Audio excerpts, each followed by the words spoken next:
بسم اللہ الرحمن الرحیم۔ السلام علیکم۔ غریب ہمسائیوں کی بکریاں۔ تمام نامور لوگوں کی طرح حضرت ابو بکر رضی اللہ تعالی عنہ کو بھی چرواہی کے کام کا تجربہ حاصل ہوا تھا۔ آپ مکہ کی چراگاہوں میں اپنی بکریوں کے ساتھ نادار ہمسایوں کی بکریاں بھی لے جاتے۔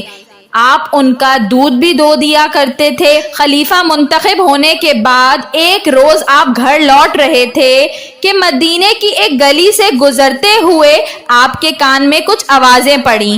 چند غریب بیوہ عورتیں آپس میں باتیں کر رہی تھیں۔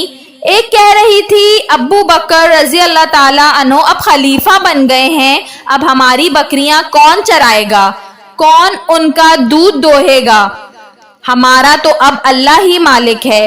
حضرت ابو بکر رضی اللہ تعالی عنہ رکے، بوڑھی عورتوں کی طرف مڑے اور ان سے بڑی شفقت اور احترام سے کہنے لگے، میں اپنی عزت کی قسم کھا کر آپ سے وعدہ کرتا ہوں کہ میں آپ کی بکریاں بدستور چراتا رہوں گا، ان کا دودھ باقاعدہ دھوتا رہوں گا۔ آپ جیسے لوگوں کی خدمت کے فرائض میرے روزمرہ معمول کا خوشگوار حصہ بن چکے ہیں۔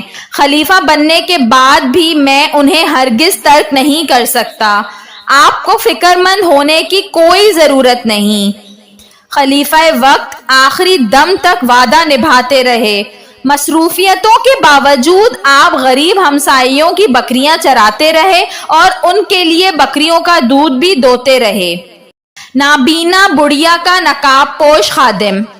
نادار لوگوں کی فلاح و بہبود کے لیے حضرت ابو بکر رضی اللہ تعالیٰ عنہ کے طریقہ کار میں نمائش اور دکھاوے کا پہلو بالکل بھی نہ تھا۔ آپ مفلسوں اور معذوروں کی دیکھ بھال کو ایمان کا ضروری حصہ سمجھتے تھے، بلکہ اس قسم کے نیک کاموں کے لیے آپ اکثر راتوں کو گلی کوچوں کے باقاعدہ چکر لگاتے رہتے۔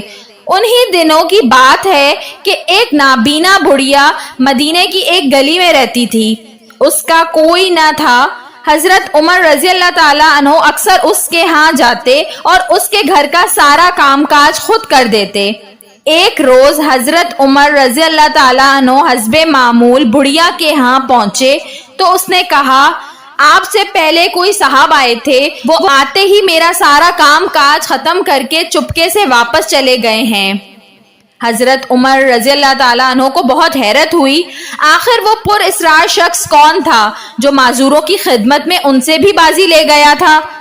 آپ کو ایسے ہم خیال نیکوکار سے ملنے کا اشتیاق ہوا، مگر آپ جب بھی بڑھیا کے ہاں جاتے وہ ہر بار یہی کہہ دیتی کہ وہ صاحب تو کام کاج کر کے لوٹ گئے ہیں۔ آخر تنگ آ کر ایک روز حضرت عمر رضی اللہ تعالیٰ عنہ صبح سویرے ہی موقع پر پہنچ گئے۔ آپ بڑھیا کے مکان کی دیوار کی اوٹ میں چھپ کر بیٹھ گئے۔ اتنے میں کیا دیکھتے ہیں کہ ایک نقاب پوش آدمی ہاتھ پاؤں جھاڑتا ہوا مکان سے باہر نکل رہا ہے۔ آپ اس کے پیچھے ہو لیے۔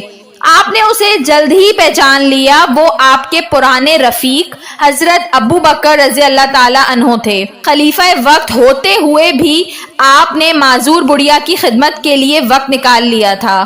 حضرت عمر رضی اللہ تعالیٰ عنہ آگے بڑھ کر ان سے ملے اور فرمایا، مجھے پہلے ہی یقین تھا کہ خدمت خلق میں مجھے ہرانے والے آپ ہی ہو سکتے ہیں۔